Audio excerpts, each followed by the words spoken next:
Hello everyone, so I thought I would give my predictions ahead of Warrington Lara and Oscar Valdez Berchelt as well. I've just finished the session, by the way.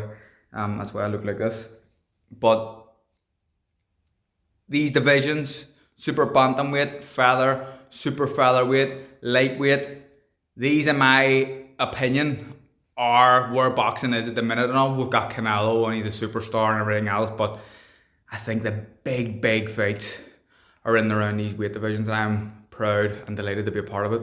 So we'll start with the featherweights, Warrington Lara. Obviously, I'm sure Josh is disappointed like the rest of us that the Kanzu fight hasn't materialised, hasn't came to fruition for whatever reason.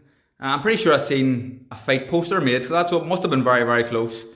But yeah, I, like everybody else, and like Josh, I'm sure is disappointed. Their opponent Lara, look, let's call it as it is. It's a fight that Josh should win. It's a late opponent, a stand-in. I seen Josh has got a bit of stick about vacating for the Kid Galahad fight. People calling him a bottler, but I don't see it like that in the slightest. He already beat Kid Galahad, he fought him, very close fight, but I edged it to Josh. I think he won the fight. So how can you call someone a bottler if he's already fought him and beat him? Doesn't make a lot of sense to me. So it's a fight that I didn't really want to see anyway. It was a bit of a boring one the last time. I think most people would agree with me. But anyway, here we are with him against Lara. Now, Lara, to be honest, I'd never heard of him before this fight. I'd be confident enough to say that Josh Warrington had never heard of him before this fight either. But this is a fight that the only issue Josh will have is complacency and getting complacent. And these fights where you're expected to beat people, from my own experiences, I always thought that there's more pressure going into these fights because everybody just thinks it's going to be a walkover. It's going to be a walkover. It's going to be a breeze. You'll walk through this guy. And in these situations, I feel like it's always the most pressurized situations for me anyway, personally. So I have a feeling Josh will feel pressure to perform, pressure to win, obviously, but to win well.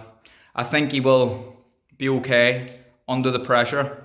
And I think that my prediction will be that Lara will...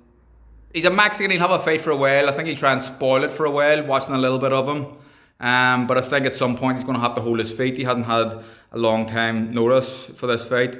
And I think Warrington will stop him around round 8, we'll say, something like that. So my prediction is Warrington round 8. Now, Berchelt Valdez, this is a fight. This is an unbelievable fight. Sorry about my hands, by the way, because my arms are a bit sore. I have to keep changing hands because I've just finished a session. But Berchelt Valdez, what a fight. Really looking forward to this one. I'm in this division. I'm a super featherweight now, but in my eyes, right now, Berchelt is the number one super featherweight on the planet. I think this is his 7th defence, so he's been a long reigning champion. He's defended it numerous times already. This is his 7th defence. I'm pretty sure. I'm confident in saying that. But against Oscar Valdez, a great featherweight champion previously, a great fighter, someone who I have a lot of respect for. Teamed up with Team Canelo and stuff now as well. You can see that they're trying to change things, trying to make I suppose box a little bit more and not be as gung-ho. But you've seen in his last fight, certainly against Lopez, that he's shown vulnerabilities. And Lopez is an okay fighter. He's not brilliant, but he had Valdez hurt. Valdez got up and beat him, but he was hurt in that fight. I think I can see this fight going out this way. This is how I plan, or this is how I see it and envisage it going. So I think Valdez will come out. He will try and box conservatively. He'll move as much. He'll not be as gung-ho as he normally is.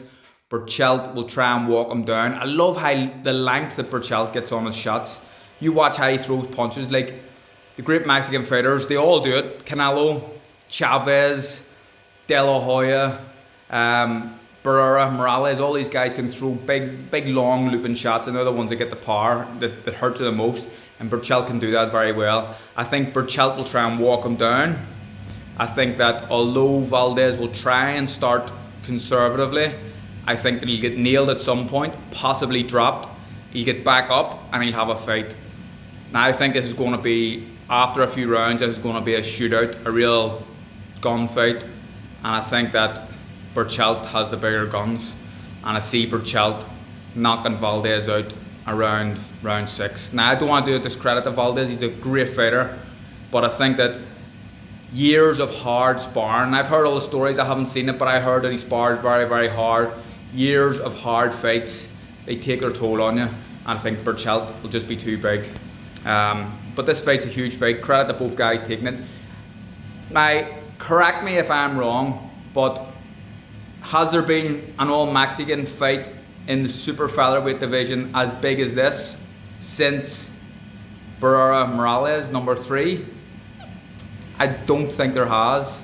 Someone may correct me there, but it's an amazing fight, and I'm really looking forward to it. So my predictions for the weekend are Warrington to win by KO in round 8, Berchelt to win by KO in round 6, but 6 unbelievable rounds.